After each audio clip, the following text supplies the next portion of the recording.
Hello again, everyone, and welcome to the Orange Power Podcast, our final podcast for the 23-24 season with Coach Hoyt as the Cowgirls get ready for postseason. And, Coach, here we are. And, you know, I asked you this a few weeks ago. It is amazing how quick a season can come and go, the non-conference, the conference, and then postseason. And there's an element of this, and again, we've addressed this once, but where it kind of went by like a normal year. And then there were parts of it that I felt like we were wading in a lot of water for a long time. Definitely. Yeah, no, some of it, you look back and you think, oh my gosh, that was, feels like yesterday. And then there's a couple points in the season that you just feel like, gosh, we just got to get through this. It's a marathon of a season always. There's going to be highs and lows in every season. But I would say it always goes quickly for me. And we're kind of in that point right now where everything is the last of something, right? The last podcast, the last home game, the last away game, and now we're headed to Kansas City. So I think that there's an element of it that, you just really appreciate it and soak it in, whether it's good or bad. You realize, that you're on the verge of something ending, and you want to definitely make the most of it. Well, and I think that's a good point because you're going to grow from a kind of year like this one way or the other. Everybody's going to figure something out that they've learned this year. And when you come to the point where those ends are there, it may be an opportunity to charge. We've been talking a lot about that battery, right? How full is your battery? Your battery may get a little fuller if you know, okay, the end is just right there. So it may give you an opportunity to go, okay, I can do this for how much longer we've got left. Yeah, and I see that in our players, kind of the theme of our story, or the theme of our year has been just, next man up, because we've lost so many players. And then the players that we have had, Ryan's actually working on it right now, but I was curious to see how many players or how many games we've had where players have played 40 full minutes. They never get to come out of the game. And so, for example, if you're in the last month of your season and you've been doing that all season long, you're looking at this thing like, I have to, I've got one more month of this. That's tough, but it is different when you're looking at it like, okay, I can do this one or two more games, So our kids have just been amazing at pushing through things and playing against all odds all season long. I've been so proud of how they've just been resilient through it. But I know that, they want to finish well. We've been talking a lot about that the last couple weeks, finishing well in everything that they do, and I believe that they will. Well, and there's also that adrenaline that comes with win and go home, right? Win and advance, or lose and go home. So that adrenaline is also something that, you've played 38 minutes. You're up by one, and you got to play 2 more minutes. Well, that's where an Annegret or a Q or whoever it is that's been playing 40 minutes, Staley Hurd, they can just dig just a little bit deeper. And the other thing is, quite honestly, is that's not something you ask a kid to do now if they've never done it. Right. These kids have been asked to do it, as you said, all year long. So they've got the experience to know how to push through. Definitely. And that's one of the things as coaches that we have to get them to understand. You can look at any certain situation and look at the negative side of things or the positive side. And the thing that I want our kids to have confidence in, and I do believe that they have this, is while, yes, they might be tired or banged up, hey, this is just what we do. We've been doing this all season long. So to do it for this game or, in these last 5 minutes, hey, this is no big deal to us because we're used to this, whereas maybe the team on the other sideline, they're not used to it. And that can be an edge for us. So we're certainly, talking a lot about that, just letting our circumstances not really allow us to feel sorry for ourselves, but more so just look at certain things as having an edge over our opponent, and that's just what you have to do as a competitor, right? Like, you've got to find ways to win. You have to find ways to will yourself, and they have. And it doesn't always mean that we, necessarily win, but to not throw in the towel for these kids, like, I don't know another team that could go through what this team has gone through and still play with the grit and the toughness that they have. Been very tough-minded, there's no doubt. You finished with a top 25 win over West Virginia. You went on the road with Baylor in their senior day, and That one didn't go as well as we want. So you do win one of your last two, and I want to spend our time on this, our final podcast, talking about Kansas City. You know, Coach, when I first started, now this is going to tell you how old I am. It was the Big 8, and our tournament was in Salina. Oh, wow. And then oh wow, yeah, that's how old I am. But we went to Kansas City after that, and immediately I fell in love with everything about the tournament. Now we went to Oklahoma City, we went to Dallas, and now we're back.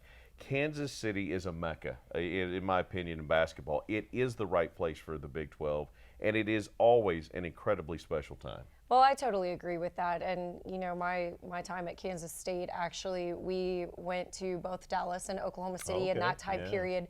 So I experienced the Big 12 tournament in those two places as well. And I agree. I don't think there's a better place to have a conference tournament. Kansas City, and I'm not just saying this because of the Chiefs, but it's just an amazing sports city. I mean, you look at the Royals, the Chiefs, now they've got Sporting KC with soccer. It's a city that just truly loves competition and athletics, and they're going to get on board for whatever it is. So I'm excited just to get back there for a lot of, you know, personal reasons, but also just to be in that type of atmosphere. I love the fact that our kids get to play in that type of atmosphere. And, you know, with it being at the T-Mobile Center now, that even is going to be a new element for all of us. But, I mean, that's awesome, too, for me to have spent my time in Kansas City and go to so many games and concerts and just experience that beautiful building. It's going to be awesome. Well, Oklahoma City did a good job. Dallas did a good job. But Kansas City embraces it in a different way. And, you know, again, and I actually had great fondness of Municipal Auditorium, too, just because the nostalgia. But the T-Mobile, that's big time, and this is going to be a great opportunity. So with all of that goodwill and feeling, Coach, that's the other thing that these kids are going to feel the same thing, too, right? Last games for certain kids because they are exhausting their eligibility and those sorts of things. That whole mentality is what makes postseason special. You go to a special place, and that's why you go up there with hope going, who knows? Let's go up there and see what we can do. Absolutely. Well, I mean, you're right. And, I mean, the thing about postseason, whether it's the NCAA tournament or a conference tournament, your record doesn't matter anymore, right? I mean, it matters going into it for a seed. But other than that, you know, we're all playing for the same things, and no one's record is going to save them. Or, you know, or even hurt them in a lot of cases. So, you know, just going up there, fresh start, 0-0. And I think also our kids and me as well, you know, there's no team in the conference that we haven't been competitive with. The top teams that finish at the top, you know, we felt like, you know, OU here first time, dang, we had our chances. We woulda, coulda, shoulda won that game. You know, Texas, same thing. K-State, lose on a heartbreaker at their place by a point. So there's going into it, you know, I think sometimes you have a season where you're like, man, we don't stand a chance. That's not the case for us. We don't feel like that at all. We've been very competitive, and we have won some of those big games and beaten some of the top level opponents. So we're going up there just with a, you know, very, very motivated, very inspired, and ready to just continue to tell our story. Well, again, West Virginia tied for fourth. That's a team you beat just recently. So when you're right, this team is capable of beating anybody. So let's talk about the opponent, Coach. TCU is a team that is, you know, you guys finished a game ahead of them. You beat them early on in the year. And, again, the confidence level ought to be good for your team because of, now, the crazy thing is, and we say this is almost cliche, these two teams aren't the same teams anymore. But literally, these two teams are not the same the second time around. So that first game means very little, but this is a team I know your squad will have confidence against. Definitely. You know, TCU is a team that that was one of our top 25 wins originally, right? And so they have changed drastically. They did not have their post player. They've got two players in the conference that are averaging over 20 points a game, two of the top leading scorers. They didn't have the post player, but they did have one of the best point guards in the conference at the time. And then since then, they've flipped. So they lost that point guard, but the post player is back. So it is going to be a very different matchup. But like you said, we're different too. That game feels like forever It ago. does. It was It at the very does. beginning of conference. So both teams have gone through a lot at this point, and quite frankly, I think both teams are kind of willing themselves to finish with just very limited rosters. But our team is super motivated and has a lot of confidence. Yeah, in that game, Hannah Gusters only played 11 minutes. Praise played a bunch, had 14 points in that ball game. You're referring to Jada Owens, and she's not there. And they didn't have Sabondona Prince. She's back now. You've got Hannah Gusters is more in that role inside, and so it's going to be a fun one. It's going to be a great opportunity. And the winner gets Oklahoma. Bedlam round 3 potential out there, right? So again. By the way, the bracket is very different. It's different than anything we've ever seen. So, Kansas City, why not go up there? Why not us, right? Why not? Let's go do this. Coach, appreciate it all year long. Good luck in Kansas City and beyond. Appreciate the time.